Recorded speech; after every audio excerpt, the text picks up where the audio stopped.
Fertility centres. Fertility centres అనేవి పుట్టగొడుగుల్లా పెరుగుతున్నాయని చెప్పొచ్చు. అసలు ఫెర్టిలిటీ అంటే ఏంటి? అర్ధగర్భం ద్వారా అనేక విషయాలు కూడా ఇప్పుడు బయటకొస్తున్నాయని చెప్పొచ్చు. అసలు సరోగసీ అంటే ఏంటి? ఇలా అనేక ప్రశ్నలకు సమాధానం చెప్పడానికి ఇప్పుడు మనతో పాటు గైనకాలజిస్ట్ డాక్టర్ ప్రీతి కృష్ణ గారు మనతో పాటు ఉన్నారు. వారితో మాట్లాడదాం. నమస్తే మ్యామ్. నమస్తే అండి. ఎలా ఉన్నారు మ్యామ్? All good. అంటే చాలామంది కూడా ఈ రోజుల్లో మనం చూస్తున్నాం. అంటే బాడీ స్ట్రక్చర్ డిస్టర్బ్ అవ్వకూడదు, ఫిట్‌నెస్‌గా ఉండాలి అనంటే చాలామంది సరోగసీ ద్వారా పిల్లల్ని కంటం, లేకపోతే అర్ధ గర్భంని అప్రోచ్ అవ్వటం జరుగుతుంది. కానీ అంతకంటే ఎక్కువగా చూసుకుంటే ఒక అమ్మాయికి, ఒక మహిళకి హెల్త్ ఇష్యూస్ వల్ల కూడా అలా చూస్ చేసుకోవచ్చు అనుకోవచ్చు. అసలు ఫెర్టిలిటీ అంటే ఏంటి? ఫర్టిలిటీ అంటే బేసికల్‌గా ఫర్టిలిటీ కంటే కూడా ఇప్పుడు ఇన్‌ఫర్టిలిటీ అనమాట. ఓకే. ఫర్టిలిటీ అంటే పిల్లల్ని కనడం అనేది ఫర్టిలిటీ అని అంటాము. ఇన్‌ఫర్టిలిటీ అనేది మళ్ళీ 2 టైప్స్ ఉంటాయి మాది. అది ఏంటి అంటే ఒకటి ప్రైమరీ ఇన్‌ఫర్టిలిటీ, సెకండరీ ఇన్‌ఫర్టిలిటీ అనమాట. పూర్వంలో మనం 15 ఇయర్స్ బ్యాక్, 20 ఇయర్స్ బ్యాక్ ఇన్ని ఫర్టిలిటీ సెంటర్స్ లేవు. అవును. మనకి ఏంటి అంటే ఇప్పుడు ప్రతి వీధికి ఒక ఫర్టిలిటీ సెంటర్ ఉందన్నమాట. అది ఏ లెవెల్ ఆఫ్ రిజిస్ట్రేషన్ ఉంది అనేది పక్కన పెడితే ఫర్టిలిటీ అన్నట్టుగానే ఉందన్నమాట. సో ఇప్పుడు ప్రైమరీ ఇన్‌ఫర్టిలిటీ ఏంటి అంటే పెళ్ళైన 1 ఇయర్ వరకు కూడా husband and wife or together and having intercourse at least twice a week అయినా కానీ ఒకసారి కూడా ప్రెగ్నెన్సీ రాలేదు అని అంటే ప్రైమరీ ఇన్‌ఫర్టిలిటీ అంటామన్నమాట. సెకండరీ ఇన్‌ఫర్టిలిటీ అంటే ఏంటి అంటే మనకి ఆల్రెడీ బేబీ ఉంది, లేకపోతే ఒకసారి ప్రెగ్నెన్సీ వచ్చింది కానీ it didn't land up in a baby, abortion అయింది అని అంటే దాన్ని సెకండరీ ఇన్‌ఫర్టిలిటీ అంటాం అనమాట. Okay. So for some random reason it didn't happen properly, ఏదో అబార్షన్ అయిపోయింది అంటే కూడా దాన్ని సెకండరీ ఇన్‌ఫర్టిలిటీ అంటాం అనమాట. అయితే ఇప్పుడు ఇది చూసుకుంటే ఇంకొకటి ఏంటి అంటే ఈ ఫర్టిలిటీ రేట్ మనకి అన్నీ చేంజ్ అయిపోయాయి అనమాట. ఈ 15 ఇయర్స్‌లో ఎట్లయితే భూముల రేట్లు పెరిగిపోయాయో, ఎట్లయితే మనకి లైఫ్ స్టైల్ అన్ని లైఫ్ స్టైల్ చేంజెస్ కూడా చాలా చేంజ్ అయిపోయినాయి అనమాట. అసలు మ్యాన్ ఆర్ మేడ్ అంటే women are man are made to move around.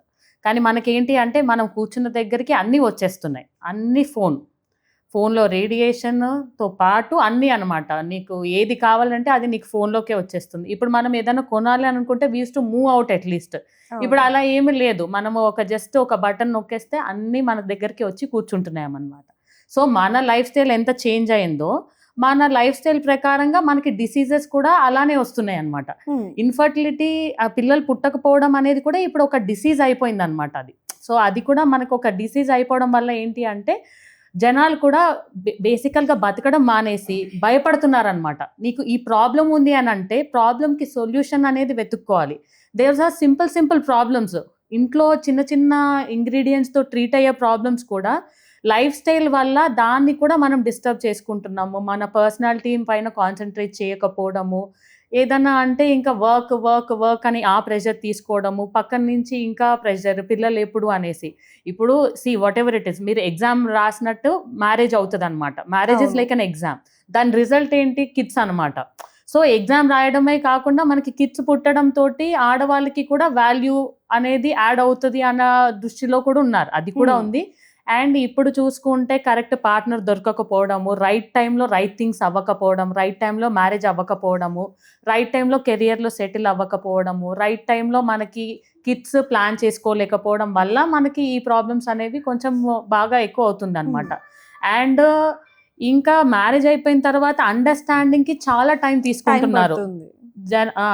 Wife and husband also they are taking lot of time for understanding also. చిన్న విషయాలకి కూడా చిరాకు పడడం, చిన్న విషయాలకి కూడా మనము ఏదో పెద్ద విషయం అయిపోయింది అనేసి అలా థింక్ చేయటము, స్ట్రెస్ చేయడము.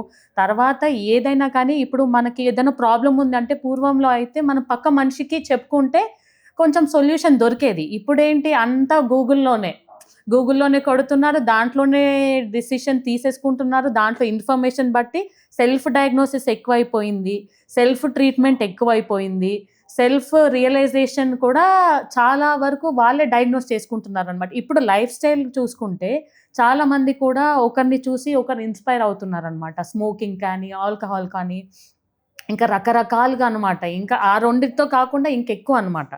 ఈ ఇంపాక్ట్ అంతా మగవాళ్ళకి they can have a repair. ఏంటి అంటే వాళ్ళకి ఎవ్రీ 90 డేస్కి స్పర్మ్ ప్రొడక్షన్ అనేది, స్పర్మటోజెనిసిస్ అనేది జరుగుతుంది. బట్ ఆడవాళ్ళకి ఏంటి అంటే whatever damage he's happened అది రిపేర్ అవ్వడం it is only semi permanent అనమాట. వీళ్ళకి అయితే పర్మనెంట్గా ఏమీ ఉండదు, వీళ్ళకి రిపేర్ అవుతుంది. వీళ్ళకి ఏంటి అంటే ఎగ్స్లో మనకి అంటే ఓవరీలో ఉన్న ఎగ్స్ ఒక క్వాంటిటీ తోటి పుడతామన్నమాట మనం. అవును. అది ఎగ్ రిజర్వ్ బ్యాంక్ బ్యాలెన్స్ లాగా అది కట్ అవ్వడమే తప్ప మనము దాన్ని పెంచడానికి ఏమీ చేయలేము. And age is also very very important factor అనమాట. So we have to plan right things at right time. So అసలు అంటే మ్యామ్ పిల్లల్ని కనాలి అంటే అసలు కరెక్ట్ ఏజ్ అనేది ఉంటుందంటారా అసలు? డెఫినెట్గా ఉంటుందండి. యాక్చువల్గా ఐడియల్ ఏజ్ ఏంటి అంటే చెప్తే షాక్ అవుతారు, కానీ 20 years is the ideal age, 20 to 25 అనమాట. 30 years వచ్చేసరికి it is you're going into the కొంచెం నెగిటివ్ జోన్లోకి వెళ్ళిపోతున్నాం అన్నట్టుగా మనము తీసుకోవాలన్నమాట. 30 years వచ్చేసరికి మనకేంటి అంటే ఓవేరియన్ రిజర్వ్ తగ్గుతూ వస్తుంది అనమాట. 35 దగ్గరికి వచ్చేసరికి మనకి ఇలా ఉన్న గ్రాఫ్ కాస్త ఇలా అయిపోతుంటుంది, డౌన్ అవుతుంది. ఎగ్ రిజర్వ్ తక్కువ అయిపోతుంది అంటే డెఫినెట్గా మనకి ఎగ్ క్వాలిటీ కూడా తగ్గిపోతుందని మనం ఆలోచించాలన్నమాట. So age is very important factor. తర్వాత ఇంకొకటి ఏంటి అంటే మనకి ల్యాబ్ వాల్యూ అనమాట. జస్ట్ బ్లడ్ టెస్ట్లో మనకి ఏఎంహెచ్ అనేది ఒకటి ఉంటుందన్నమాట. So AMH is only a lab value. కాకపోతే దాంతో పాటు ఏజ్ కూడా కన్సిడర్ చేయాలి. దాంతో పాటు ఏంటి అంటే యాంట్రల్ ఫాలిక్యులర్ కౌంట్, అంటే మనం స్కాన్ చేసి చూస్తే ఒక ఓవరీలో ఎన్ని ఎగ్స్ ఉన్నాయి, ఇటు సైడ్ అటు సైడ్ ఎన్ని ఎగ్స్ ఉన్నాయి అనేది మనకు తెలుస్తుంది అనమాట. సో ఈ 3 factors తీసుకోవాలి: age, antral follicular count and AMH. ఈ 3 ఒకే మిడ్ రేంజ్లోనే ఉన్నాయి, they are not in the worst state అంటే then every lady will deserve a tailor made approach అనమాట. మీరు వేసుకున్న డ్రెస్ నాకు పట్టదు, నేను వేసుకున్న డ్రెస్ మీకు లూజ్ అవ్వచ్చు. So tailor made approach, every lady will not need IVF కానీ లేకపోతే ఐయుఐ కానీ every lady will not need that kind of treatment అనమాట. అంటే రైట్ టైంలో మనము డయాగ్నోస్ చేసి మనము రాంగ్ ట్రాక్లోకి వెళ్ళకుండా మనది మనం చూసుకోవచ్చు. కాకపోతే ఏంటి అంటే you have to be under the guidance of a good doctor.